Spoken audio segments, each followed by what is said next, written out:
The docking bay roared with life. Cargo haulers hissed along magnetic tracks, their heavy loads rattling the grates beneath Evan Fuller's boots. The acrid tongue of ozone and hydraulic fluid clung to the recycled air, settling in his throat as he hefted a length of reinforced cabling across his shoulder. Sweat traced a line down his temple, cutting through the grime that marked him as what he was, a man who earned his keep by breaking his back in places where the wealthy never dirtied their shoes. Andromeda Station was no different. To its elites, it was a gateway of trade, diplomacy, and luxury. To Evan, it was a tangle of pipes, ducts, and heavy machinery that demanded constant attention. 5 years of crawling through its guts had given him scars and a modest paycheck. Enough to survive, never enough to thrive. Bay 94, his foreman had barked, tossing him a temporary badge. Big client. Triple pay. Don't screw it up. Triple pay. Evan had barely believed his ears.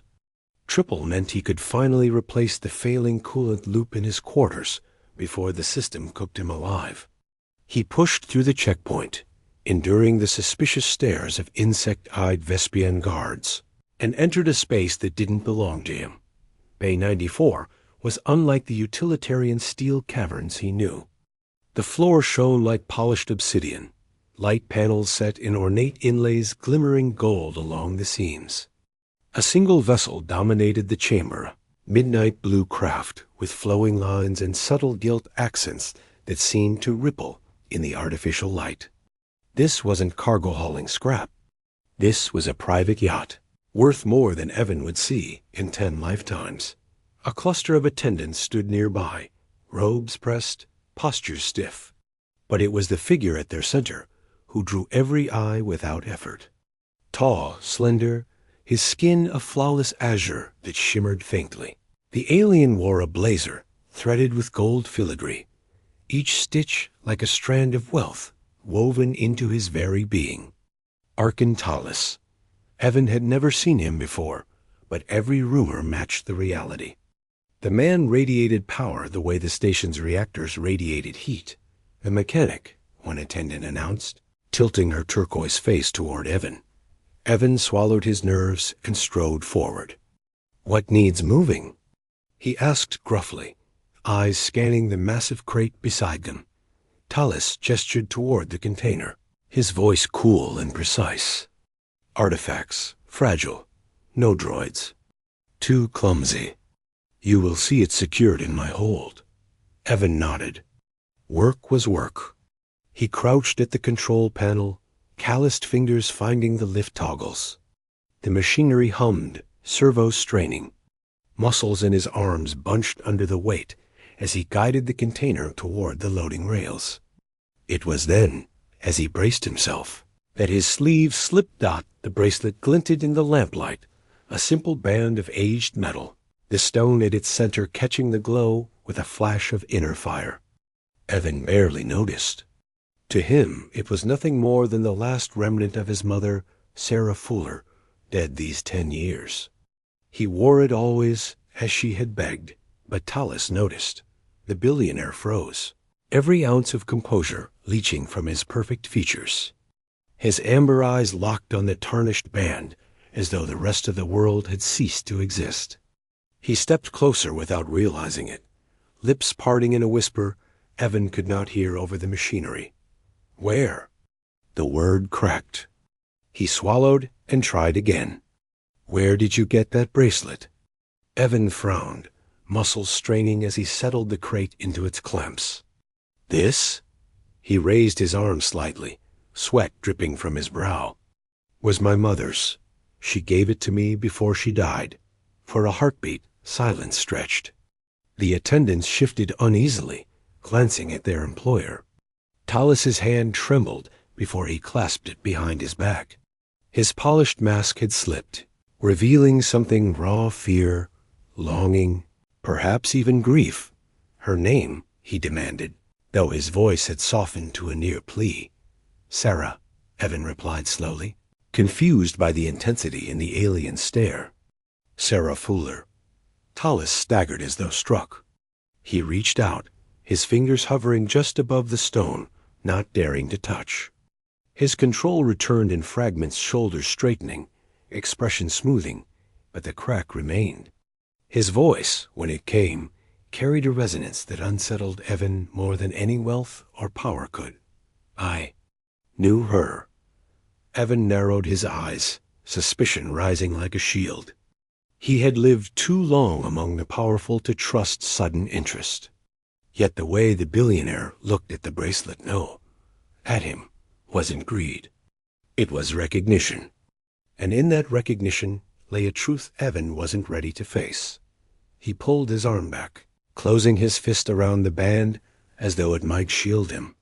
"What's your angle, rich man? You want the bracelet? Too bad. It's not for sale." Tallis's lips curved, but it was no smile. Something old and unfinished haunted his gaze. "No, Mr. Fuller, not for sale. But we must speak." Privately, Evan's gut tightened. Triple pay wasn't supposed to come with questions about his dead mother. Yet here he was, caught in the gaze of an alien billionaire whose voice trembled at the sight of a trinket no one else had ever valued. And for the first time in years, Evan felt that the bracelet on his wrist was heavier than metal.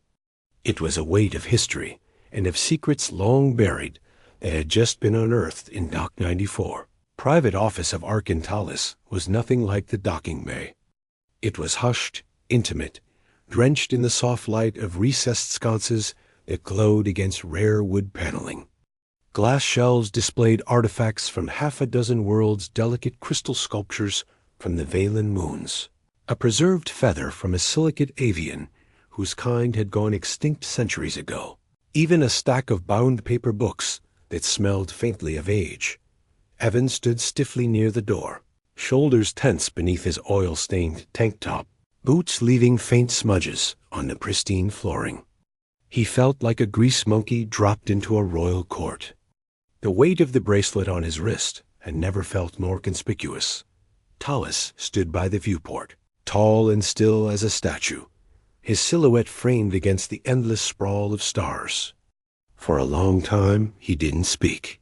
His reflection in the glass looked almost human, until the light caught the smooth sheen of his blue skin and the golden glimmer of his eyes. Finally, he turned. "Do you know what that bracelet is, Mr. Fuller?" Evan crossed his arms, jaw tight. "My mother's. That's all I know. All I need to know." "You looked at it like it was a ghost. So why don't you tell me?" Tallis stepped closer, movements fluid but deliberate, as though each word and gesture cost him effort. He stopped just short of reaching distance. "It is a bonding stone, a relic of my people. To gift one is not done lightly. It is a vow, an eternal connection."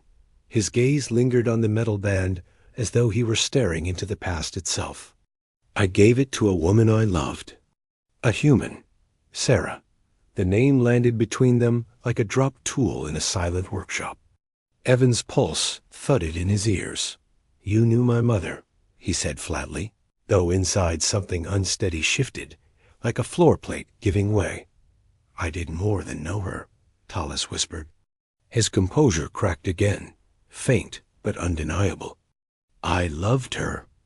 Evan barked out a short laugh, half bitterness, half defense. "Loved her so much you weren't around, huh?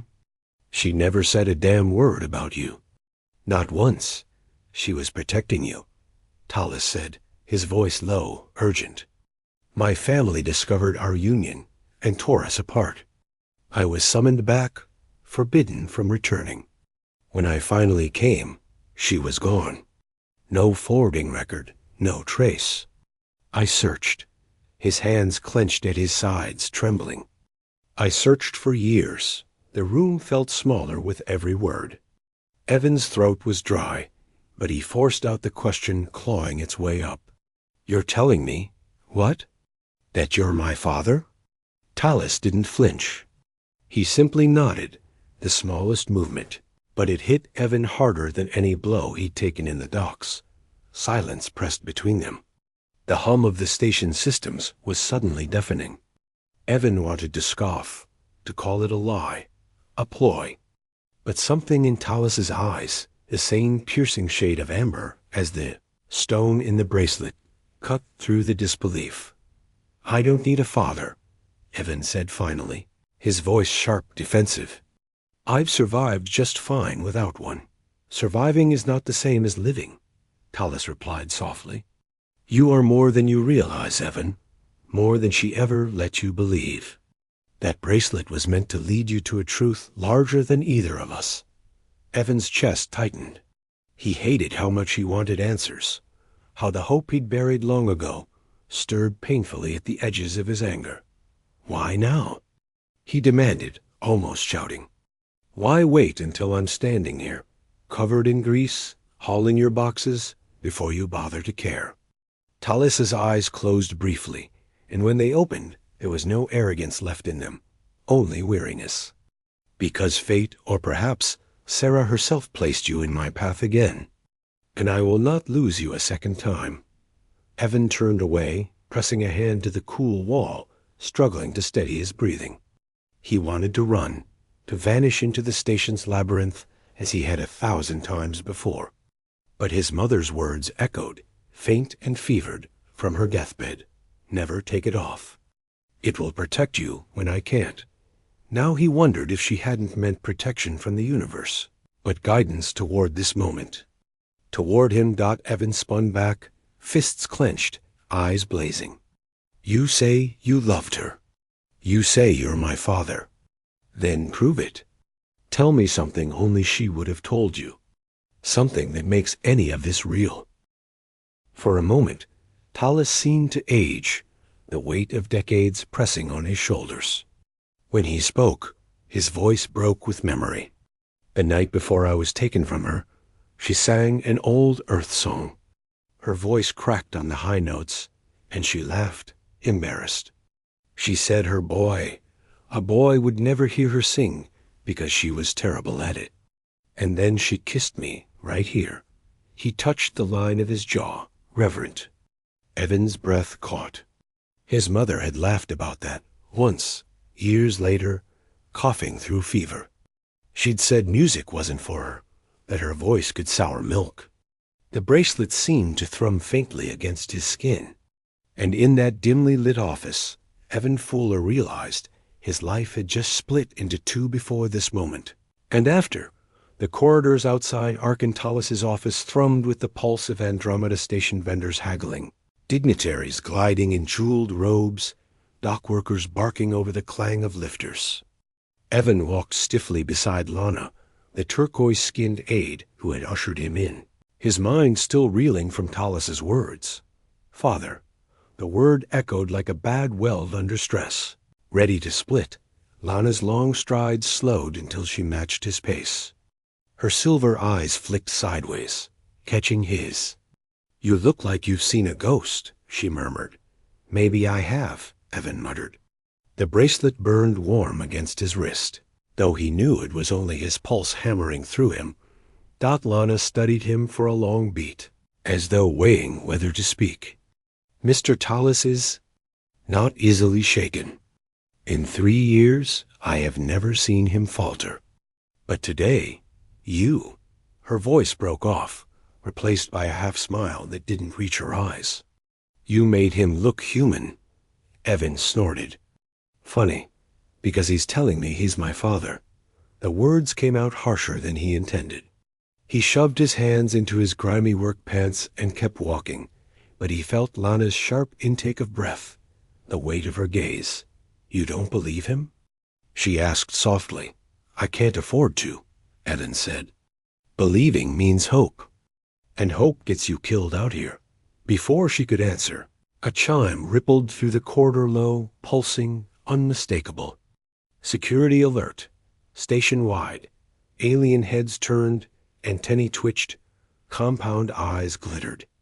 A moment later, a priority message scrolled across a hollow panel overhead. "Unauthorized data breach. Surveillance compromised. Suspects at large. Lana stopped cold." Her hand darted to the comb clipped to her hip, fingers flying across the controls. The blood drained from her face as she read the response. "No," she whispered. "What?" Evan asked, tension sharpening his voice. She turned, her silver eyes locking onto him with a mix of fear and urgency. The breach wasn't random. They accessed footage from the observation decks. Evan blinked. "Footage of what?" "Of you," her voice cracked. "Of you and Mr. Tallis." A cold weight dropped into Evan's stomach. "Who'd care about that?" "House treks," Lana hissed, pulling him into a shadowed alcove. Her turquoise skin shimmered faintly under the glass panels, the usual calm of her features hardening into steel. "They've been waiting decades for a scandal to destroy him. And now they know. They know he found you." Evan's instincts kicked in the same ones that had kept him alive, through collapsing tunnels and half-functional mining rigs on Mars. "Then we need to move. Now." Lana grabbed his arm, her grip firm, almost desperate. The warmth of her touch jolted through him. "Do you understand what this means? They won't just come for him. They'll come for you. You're proof of everything they fear, a half-human heir." Evan clenched his jaw. He had no love for Tallis, no reason to defend him. But the thought of faceless killers hunting him because of who his mother had loved, that lit a fire he couldn't ignore. "Then they'll find out I don't scare easy," he growled. From down the corridor, armored footsteps pounded, too synchronized to be station security. The crowd scattered, whispers turning into shouts as 6 figures in sleek black armor pushed through, weapons slung low but ready. The emblem on their shoulders, a stylized copper crest, gleamed unmistakably. Trex operatives. Lana's breath caught. "They're already here." Evan's mind raced. He saw 3 exits to crowded halls that would bottleneck, one maintenance hatch recessed near the floor. He'd used it before, crawling through the guts of the station to shave hours off a repair job. "Follow me," he said, dropping to his knees and yanking the hatch release. The metal cover screeched open. Heat from coolant pipes wafted out, along with the faint tang of ozone. He swung his legs inside. Lana hesitated only a second before sliding in after him, her slim form vanishing into the shadows. Evan pulled the hatch closed just as the first Trex soldier's visor turned toward their corner. The tunnel was narrow, dark, alive with the hiss of conduits and the steady drip of condensation. Evan crawled forward, shoulders scraping, the echoes of pursuit muffled behind him. Lana's voice came low, steady despite the tight space. "You've done this before. Maintenance rat, remember?" Evan muttered, his palms finding familiar handholds in the dark. "The station's bones are my second home. We'll lose them in here." Behind them, a faint metallic clang reverberated something heavy striking the hatch they'd just sealed. Lana reached out, fingers brushing his boot. "If we don't, we're dead." Evan didn't answer. He only pushed forward faster, the bracelet stone glowing faintly with each pulse of his heart, as though it, too, knew they were being hunted. The tunnel narrowed until Evan had to turn sideways, scraping his shoulder along a steaming conduit. The air was damp, hot, heavy with the tang of ozone. He crawled faster, every clang of pursuit echoing in his skull. The Trex wouldn't hesitate to fire into the ducts if they guessed the path. Lana's breath was steady but close, brushing the back of his neck. "Do you even know where you're going?" She whispered. "Yeah," Evan grunted. "There's a junction up ahead. Maintenance hub. I can get us to an old service bay from there." A faint chuckle drifted through the tight space, roughened by age. "That's one way of putting it." Evan froze. That voice human, unmistakably, so didn't belong in a locked-down tunnel. A beam of light flared ahead, too soft to be a Trex visor. Fuller? Evan Fuller? Recognition struck like a hammer. Holt? The old engineer's lined face appeared, illuminated by the glow of a handheld torch. His thick gray beard bristled as he shook his head. Damn, boy, you pick the worst times to crawl the guts of this place. He shifted his light toward Lana, eyes narrowing. And who's this jewel? Later, Evan said sharply. We've got Trex hunters on our tail. Holt cursed under his breath and motioned them forward. This way. Move before they seal the sector. The three of them scuttled deeper until the tunnels opened into a maintenance chamber, cluttered with half-dismantled drones and workbenches stacked with tools. Holt slid a panel shut behind them, locking it with a gesture that lit a row of hidden circuits. The hum of the station dimmed to a muffled hush. Shielded, Holt explained. Off the grid. They can't track you here. His weathered gaze settled on Evan's wrist. The faint glow of the bracelet hadn't dimmed since the chase began. So it's true, Evan frowned. What's true? That Sarah's boy would wear the stone, Holt said quietly. His eyes softened, grief and respect mingling in his voice. I worked with her, back when this station was still ribs and welds. She never let that thing out of her sight. Evan's throat tightened. You knew my mother? Damn right I did, Holt replied, rummaging through a cluttered cabinet. Smartest systems engineer I ever met. She saved my hide when a decompression seal blew. Said I'd have a chance to return the favor one day. He pulled out a dusty data drive and pressed it into Evan's hands. Looks like today's that day. The drive was cold, heavier than it should have been. Evan turned it over, suspicion prickling. What is this? Messages, Holt said. She started hiding them in the station's mainframe before she vanished. Said her kid would need them someday. Lana leaned closer, silver eyes gleaming. Encrypted? Tighter than a Vespian vault, Holt said. But she left a key. Not for me. For blood. His gaze flicked to the bracelet. Evan's pulse hammered. Slowly, he pressed his thumb against the indentation beneath the stone. The gem flared, light spilling into the workshop, casting shadows across. Holt's lined face and Lana's startled expression.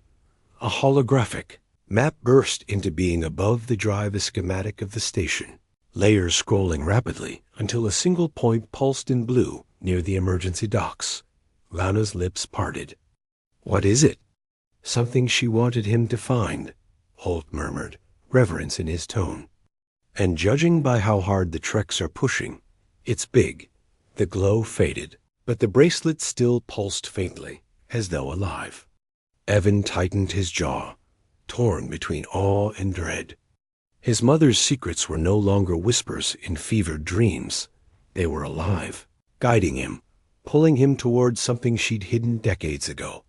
He looked at Holt, then Lana, then the map still burning in his vision. She left this for me. That means I'm finishing it. Holt gave a grim nod. Then you'd better move fast. Treks won't stop. Not till you're ashes.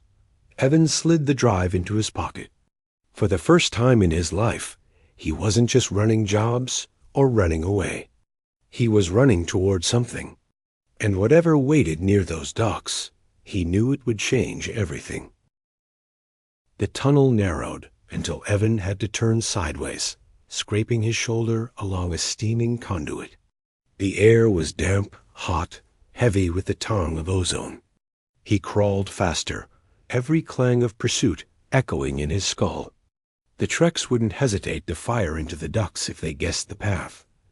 Lana's breath was steady but close, brushing the back of his neck.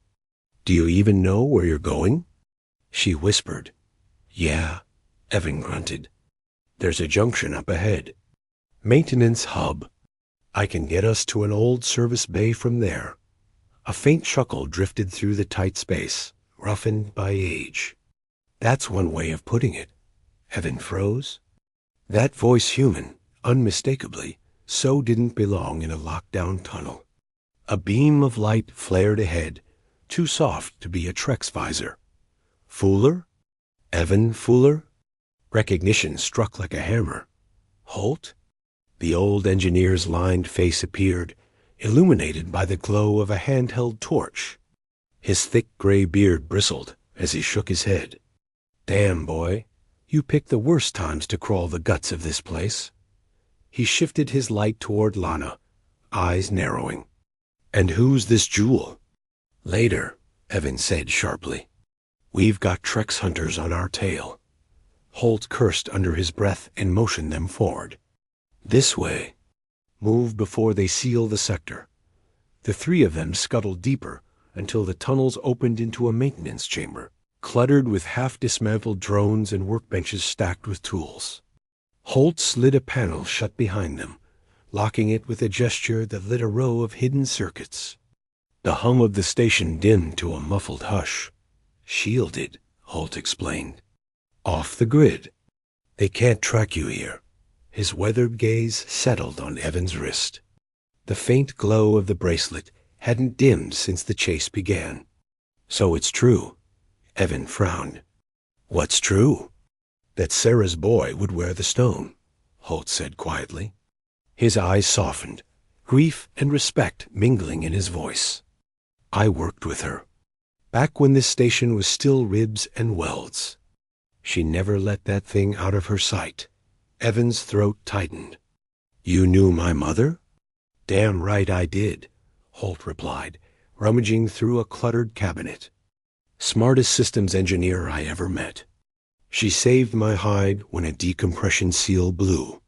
Said I'd have a chance to return the favor one day." He pulled out a dusty data drive and pressed it into Evan's hands. "Looks like today's that day." The drive was cold, heavier than it should have been. Evan turned it over, suspicion prickling. "What is this?" "Messages," Holt said. "She started hiding them in the station's mainframe before she vanished. Said her kid would need them someday." Lana leaned closer, silver eyes gleaming. "Encrypted?" "Tighter than a Vespian vault," Holt said. "But she left a key. Not for me. For blood." His gaze flicked to the bracelet. Evan's pulse hammered. Slowly, he pressed his thumb against the indentation beneath the stone. The gem flared, light spilling into the workshop, casting shadows across Holt's lined face and Lana's startled expression. A holographic map burst into being above the drive, a schematic of the station, layers scrolling rapidly until a single point pulsed in blue near the emergency docks. Lana's lips parted. "What is it?" "Something she wanted him to find," Holt murmured, reverence in his tone. "And judging by how hard the Trex are pushing, it's big." The glow faded, but the bracelet still pulsed faintly, as though alive. Evan tightened his jaw, torn between awe and dread. His mother's secrets were no longer whispers and fevered dreams. They were alive, guiding him, pulling him toward something she'd hidden decades ago. He looked at Holt, then Lana, then the map still burning in his vision.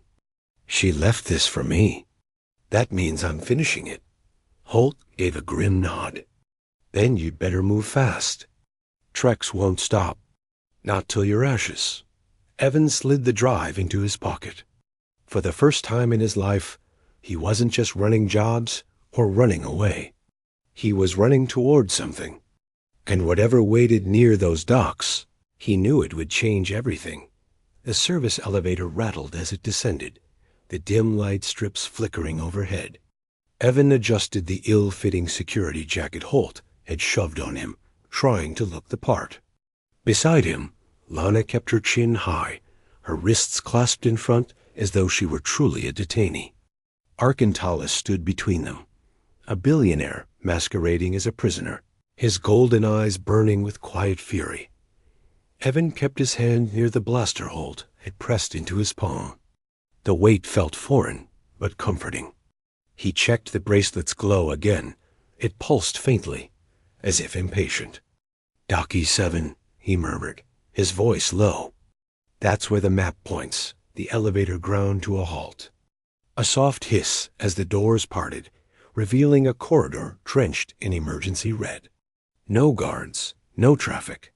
Just the hum of failing systems and the faint scent of ozone. Too quiet, Lana whispered. Good, Evan said.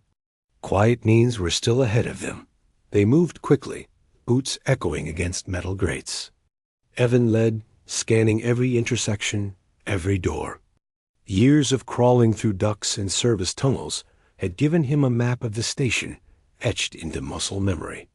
At last, the corridor ended at a sealed airlock, its status panel dark with age. A rusted sign overhead read, E7 decommissioned. Lana frowned. This dock hasn't been operational in decades. Evan lifted his wrist, pressing the bracelet against the panel. The stone flared bright, spilling blue light into the gloom. Circuits long dormant flickered awake, lines of code streaming across the screen. A moment later, the lock released with a hiss. The door slid aside to reveal darkness. Then, with a low hum, motion sensors triggered and pale white light bathed the chamber. A ship waited in the view. Shadows. It was nothing like the sleek luxury yacht they had left behind. Smaller, predatory, its hull curved in smooth arcs, it seemed to drink in light rather than reflect it. No visible thrusters, no standard ports. Just clean, flowing lines, alien and elegant. Arkin froze, awe softening his features. Impossible. What is it? Evan asked, stepping inside. The floor thrummed faintly under his boots, as though alive. Drift technology, Arkin whispered. His voice carried reverence and fear. It doesn't push through space. It slides between it. No fuel, no emissions. It should not exist. Lana circled the craft, her fingertips brushing its surface. Sarah Fuller hid this? The name sent a pang through Evan's chest. He reached out, and as his palm neared the hull, the bracelet pulsed, and a seam whispered open. A hatch irised wide, inviting. Inside, a cockpit lit at their presence. 3 seats, streamlined consoles, displays scrolling with unfamiliar glyphs. At the center, a crystalline interface shimmered, waiting. A voice filled the chamber. Soft, human. If you're hearing this, then you found your way at last. Evan's breath caught. A hologram shimmered to life. His mother, Sarah Fuller, her face younger than he remembered, eyes bright with determination. I'm sorry, Evan, the recording said. Sorry for the lies, for the silence. I couldn't tell you the truth. It wasn't safe. The bracelet I gave you is more than a keepsake. It's the key to this ship and to the future it carries. She glanced aside, as if sensing something beyond the recording. The Treks will never allow this technology to spread. They'll kill anyone who threatens their monopoly. That's why I hid it here. For you. Evan's throat tightened, heat stinging his eyes. He reached for her, fingers brushing empty air.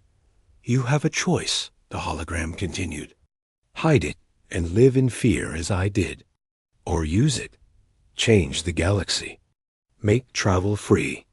Make it belong to everyone. That's what I wanted for you. That's what I wanted for all of us. The image flickered, then dissolved into the dark silence. Only the hum of the ship remained. Evan sank into the pilot's seat. The crystalline interface flared at his touch, and in an instant, knowledge poured into him. Schematics, navigation pathways, the strange truth of sliding between folds of reality. His body trembled with it, his mind straining to contain the flood. Neural transfer, he gasped. She tied it to my blood. The ship's teaching me everything. Lana's hand gripped his shoulder, grounding him. Breathe, Evan. You're not alone. The sound of boots thundered down the corridor outside. The airlock shuddered under impact Trek soldiers. Arkin's voice was steady, but his eyes blazed. They've found us. Evan's hands tightened on the controls. The ship hummed, responding to his will. The docking bay doors groaned as ancient motors struggled, then parted, revealing the void beyond. He looked at Lana, then at Arkin, then down at the bracelet. His mother's last gift. His inheritance. They're not taking this from us, he said, voice low, fierce. The Treks breached the chamber. weapons raised. But before the first shot fired, Evan pressed his palm to the console. The drift drive awoke. Light folded, reality bent, and with a shimmer without thunder or fire, the ship was gone. Starlight stretched into ribbons outside the viewport, twisting into iridescent threads as the ship slipped between layers of reality. Evan gripped the armrests, chest heaving, every nerve alive with sensation. There was no roar of engines, no lurch of acceleration, just the disorienting sense that the universe had shifted sideways to let them pass. Lana sat beside him, her silver eyes wide, her turquoise skin glowing faintly in the light of the console. She whispered, almost reverent, "It feels like..." Silence. Arkin leaned forward from the rear seat, golden gaze fixed on the swirling kaleidoscope beyond. His voice, usually measured and composed, carried an edge of awe. "The drift, I've read the theories, dismissed them as dreams. And yet, here we are." Evan dragged in a breath, grounding himself. The neural interface still pulsed faintly in his mind, echoing with maps and schematics, whispers of how to fold space like cloth. "My mother built this," he said softly. "She stole it, hid it, and left it for me. For us." Alarms flared across the console external proximity sensors. Red icons flickered, chasing them from the periphery. Lana stiffened. "They followed?" "No." Evan shook his head, studying the readouts. "They can't. This isn't hyperspace. We're somewhere else." But the icons persisted. Shadows faint, like ghosts brushing the edges of the fold. He frowned, unsettled, but forced the thought aside. "Destination locked," he muttered, and the ship responded with a low, thrumming note that vibrated through the cabin. Reality snapped back with a whisper, not a bang. Stars steadied. A remote system unfolded before them, empty space, a small yellow star, a scattering of asteroids. Nothing remarkable, except for the beacon pulsing from a barren moon below. Arkin inhaled sharply. "She left you more than one gift." Evan guided the ship down, the drift drive sliding them through gravity wells as though they didn't exist. They touched down in a cavern carved into the rock, sealed by ancient blast doors that opened at the bracelet's glow. Inside, rows of databanks hummed to life, their dormant lights awakening after decades. Sarah Fuller's voice filled the chamber again, faint but clear. "If you've come this far, then the drive is working. But you need more. The Treks won't let this stand. You'll need allies, a plan, and the courage to share what they will call dangerous." Her hologram paused, eyes searching as though across time. "Don't hide, Evan. Build." Evan swallowed hard. For the first time, he felt the weight of destiny not as a curse, but as a call. 6 months later, the barren moon was no longer empty. The headquarters of Fuller Drift Technologies sprawled across the rocky surface, a patchwork of domes and towers, powered by the humming heart of the prototype ship. Vessels of a dozen species came and went, sleek hulls fitted with the first generation of civilian drift drives. The air buzzed with possibility and tension in equal measure. Evan stood at the window of his new office, watching as a colony ship vanished into the fold with barely a shimmer. Not the thunderous leap of hyperspace, but a whisper, elegant, accessible, free. Behind him, Lana slipped her arms around his waist, pressing her cheek against his shoulder. "Mark V passed the efficiency test," she murmured. 30% less power draw than the prototype. The engineers say the design's ready for wide release. Evan smiled faintly, though his reflection in the glass looked older, more weathered than the mechanic who'd once scraped together credits in Andromeda's underbelly. 6 months, he said, and the galaxy already feels different. Not different enough for everyone, Lana warned. Her silver eyes caught the reflection of incoming visitors, 3 tall figures in copper-toned robes, their faces cold and controlled. The crest of House Treks gleamed on their chests. Arcentalis was already waiting in the conference chamber when Evan and Lana entered.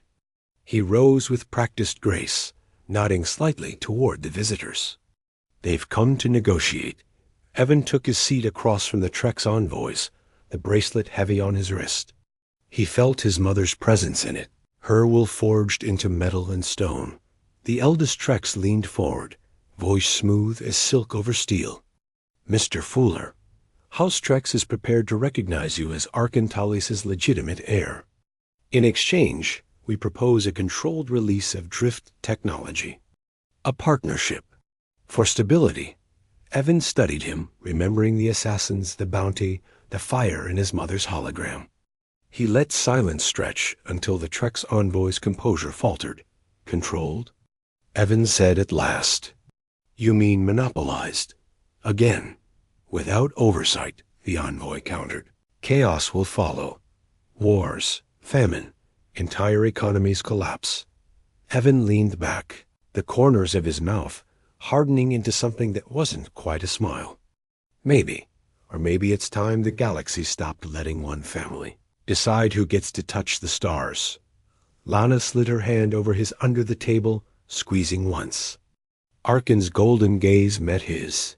Proud and wary. Evan placed the bracelet on the table between them, the stone glowing faintly.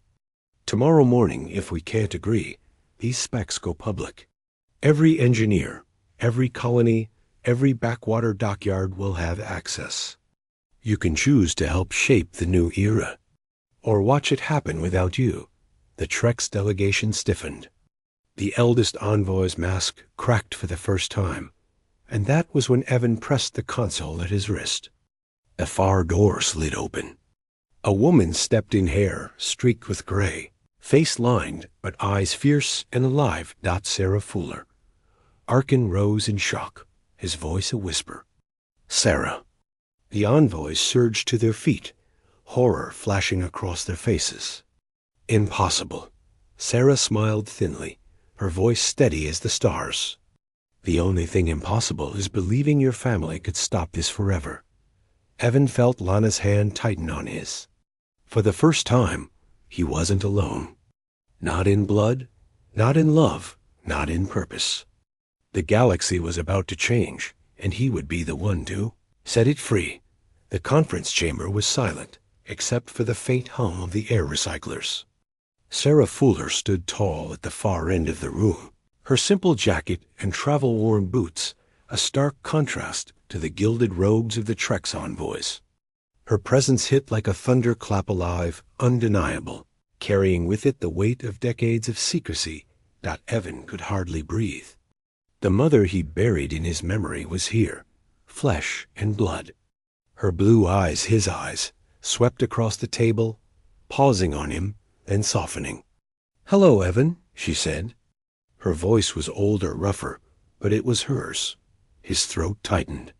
For years, he had imagined hearing that voice again, imagined questions he would hurl at her, why she'd left him in the dust of Mars, why she'd let him believe he was alone. But the words tangled in his chest. Mom was all he managed. Arcentalis moved as though in a dream. He rose from his chair, every inch of his controlled elegance stripped away. Sarah. His voice cracked, the name breaking across decades of silence. The Trek's delegation reacted as if struck. The eldest envoy's copper-toned face twisted with fury. This is a fabrication. Sarah Fuller died of the plague. We confirmed it. Confirmed what we wanted you to believe, Sarah replied coldly. I faked my death because your assassins were closing in. I vanished so my son could live long enough to inherit what you fear most, freedom. The envoy's jaw clenched. You have no right. No right? Sarah's eyes flared. Your family has held the galaxy hostage for centuries, chaining travel to your monopoly.